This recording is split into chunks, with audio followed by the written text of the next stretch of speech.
this. Is there anything you want the fans to know or any last thing you want to say to them before we get to see this series tonight? This is where the fun begins.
Hold on. Okay.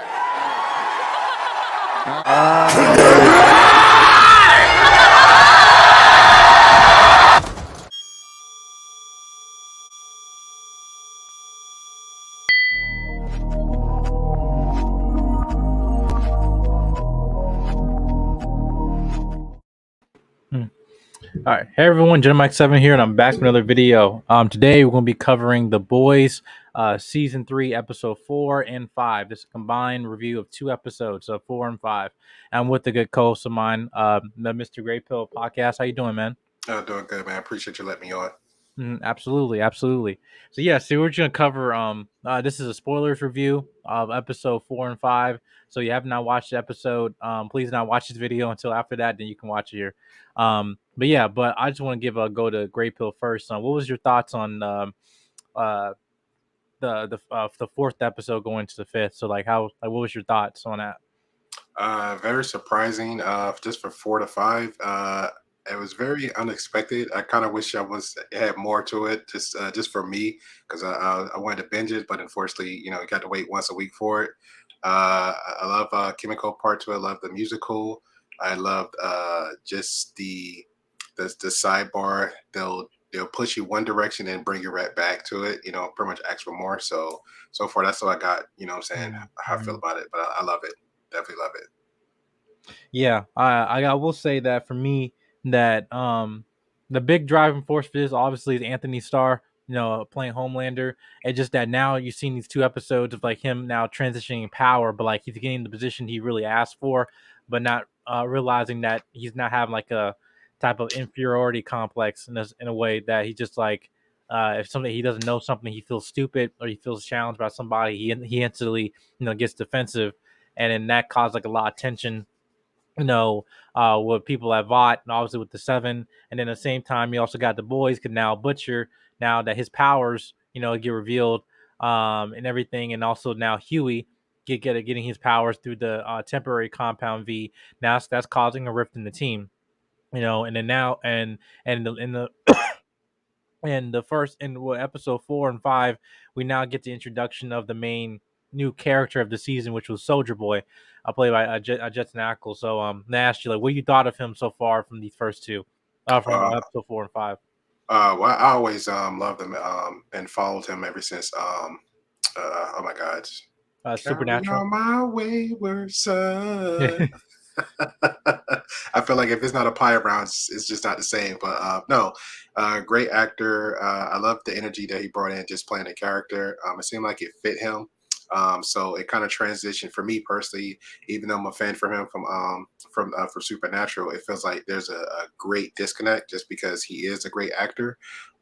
Just the him playing as the comic book character here, I love it. I also love the new surprises they have with his abilities. So everything's hit home, especially the timeline. How it's not it's not a disconnect where he's still living back in, was it the 1940s? You Right. know, from yeah, Mhm. he's still his mindset's still there, especially a lot of stuff he's bringing up. Like, I remember I did this. This is how we used to do it. Just his attitude, his personality, even down to the foods that he brings up. Like, hey, we don't have this sauce. Mhm. So Right. yeah, so I love his character. Great, Mhm. great dude. Even down to his shield, because I feel like it was just a regular shield. But when Huey even tried to pick it up, like I was like, okay, this sucker look like it's a ton, like it's straight lead. So Well, even with I'll say that with the Soldier Boy is that uh one thing I'm liking about, well, at least he's changing. He's different from the comics. Obviously from there might be different iterations of it, but in the history of the show, like he's like the first fought American superhero, right? right. And then because he was originally in a team called Payback, which we saw later in the previous episodes of like the origin with Stillwell and everything that happened during World War II, or I think no, was it World War II or Vietnam? I think it was Vietnam. Mhm. Um, and how basically he got captured by the Russians and everything. But what you find out is that they experimented on him, which then he been basically winter soldiered him in a way where he's been like locked up for like many years in Russia, and then now the boys able to escape him because hopefully they think that they can defeat Homelander. Um, and just behold, just knowing that the character, like later on this season, which you'll like, just knowing just the character is that even though they think, oh well, we can use him to to get Homelander, you might have a bigger problem than they realize. But I want to go talk about really one of the characters, which is Huey, right? Yeah. Because I know you and I and some other people, like we had like conversation about this, like where um like you don't think Huey it might be in the right in terms of now he got powers, he feels stronger now, or he's just like no, he's just being power hungry and he's not really appreciating Starlight. So like because now it's like their dynamic and she's not liking that he's taking this compound V, or that Mhm. no, now that he's got involved, and Huey does not want her involved anyway because he feel like I'm just sitting here and weak and not doing anything to protect people. So like how you feel about that? Yeah, Huey for me, Huey just got more and more complicated for me, just as a person. I feel like he's self-demasculating himself, which is like I don't know how he went from doing that from because season one he just leveled up. He was the man. I know we talked about this before. You're in. He was quote unquote weak and human, and he pulled through. He leveled up. He even not really outsmarted the boys, but he proved himself with the boys. That was CIA military trained. Even after the new season came up, it showed that hey, he in the higher position, with security and stuff like that. Heck, even Butcher's boss. So I'm trying to understand, like, for some reason he's on top of the food chain with his brothers at arms, but now for somehow some way when it comes to his actual girlfriend that he proven time and time again with her that he can hold his own. Now he's again it's just weird, like he just went to this whole beta alpha type guy, like, oh, I can't open a jar, so now that makes me feel like I gotta save my woman type deal, so I'm gonna just jack up on the green juice just to do what I need to do. So yeah, it's I don't know. It's weird. It's the character is surprisingly changing, but it's like he just went from mentally strong for the first, and now it's like he just went from toxic. Mhm. Right. And and then again, I don't know if you can say that it's like Butcher having an influence on him and stuff because now Butcher, even though now he's getting compromised with with the V and everything, then it's still going to a point now. There's like leading up to maybe like a show like a match between him and Homelander, which again to this point like Homelander doesn't realize that he's being jacked up with Compound V. But I also want to get to a point of with what happened in episode 5, which one of the characters, which was Maeve. So like now Maeve been like kind of the person that giving him the information and stuff, and they had a one night, they had like can have a somewhat of a relationship, or they're just a drunk, whatever.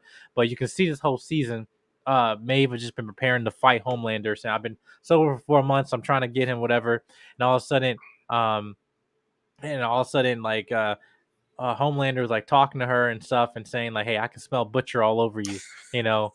Um, so I thought that was a really dumb decision for her to do that. 'Cause like everyone forget that he can hear you, and you know, um, and that like he can like see you, like smell what anything like that. Cause that's the same thing happened with Supersonic. Yeah. Like so it's just like how do you feel about that?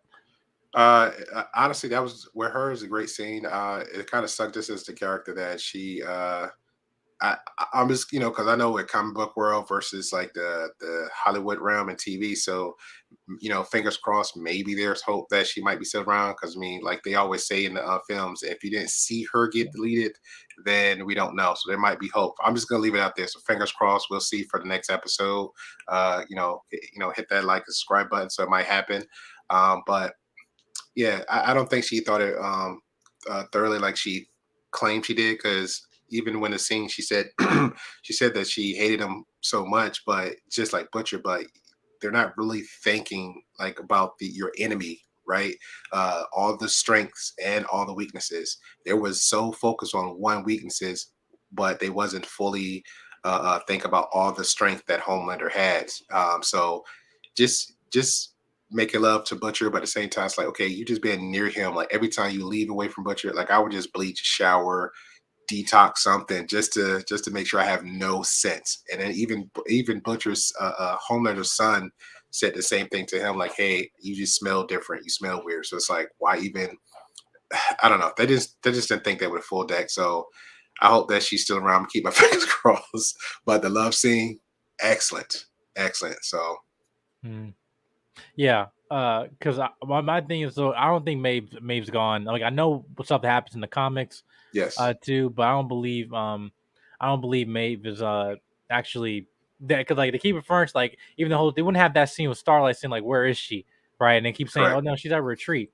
Like either she was dead, no she'd been dead, um, I but think I that I don't. think they're using her as a hostage or using some kind of leverage to her to do something. I think that's pretty much what it is. Or they Mhm. might experiment on her too. Right, right.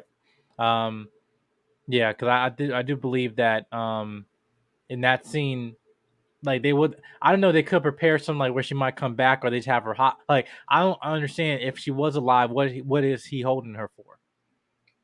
Yeah, but let's remember too. The girlfriend is still around, so that's literally the only leverage we've seen from the beginning of the season up to now.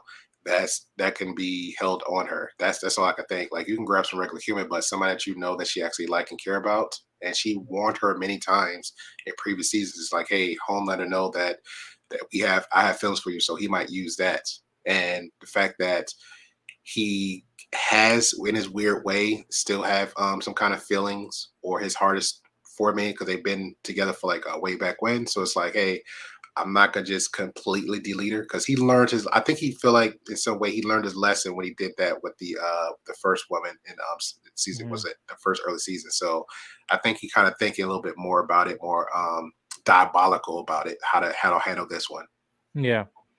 But just one last thing I just would talk about is just how episode 5 ended is now Soldier Boy basically now killed Crimson Counter and basically think he's on a mission basically go back and get he feel like his team the payback have left him to die. So now I guess that's gonna be arc, maybe him trying to go get a revenge story on all the rest of the members of payback, but then that includes Black Noir. So that'd be interesting for him that now he's in the 7, how that power dynamic would be.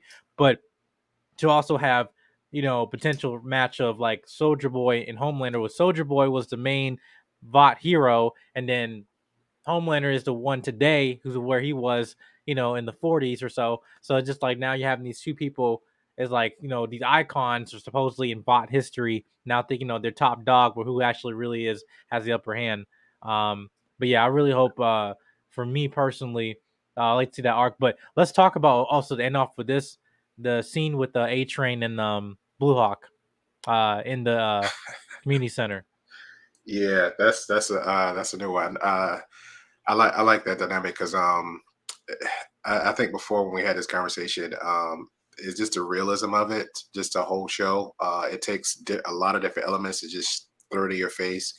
With this one in particular, just talking about racism and the dynamic of it, where hey, you got the so-called the authority figure just happen to be in the urban community and just abusing his power to like the fullest extent of the law, which is his law, and he's justifying it in every way.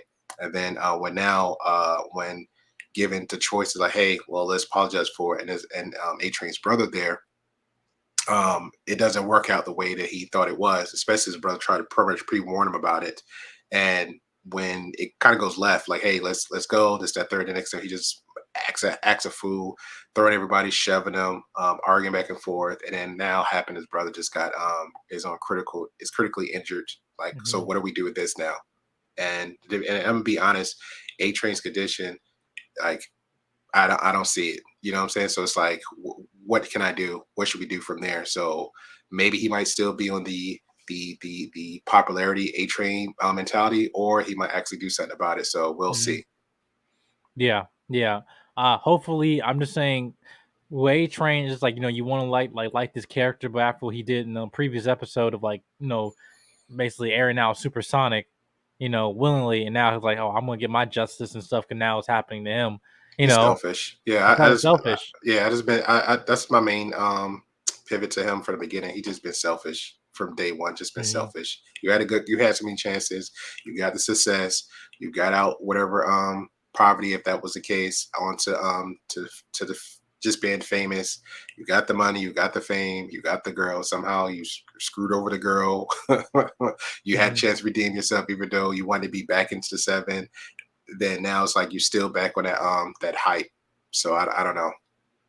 Yeah, yeah, but hopefully, like I said, we got episode 6 coming out next week, so hopefully we stay tuned for that and give like more answers and stuff, because I don't think that even with the 5th episode now, we're almost over halfway through the season. I don't feel like we had a dull episode, in my opinion. I agree with Compared that. to other shows, right I now. definitely agree. It's been top of the food chain with the seasons today versus the movies, and this one just keep on coming. So definitely stay tuned for every Friday. Yeah. But yeah, I just want to we end off here. Where can people find you on YouTube? Oh, I appreciate you, man. Definitely find me every Tuesday, Saturdays at 7 p.m. Central Time. The Great Pill Podcast. Again, the Great Pill Podcast, all one word or spaced out. Doesn't matter. You'll find us in the algorithm.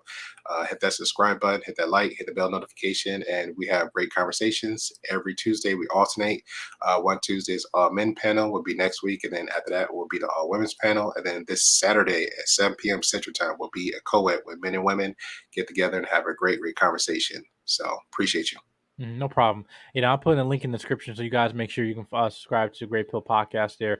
But also making sure you guys hit notification bell. Got upcoming content coming through.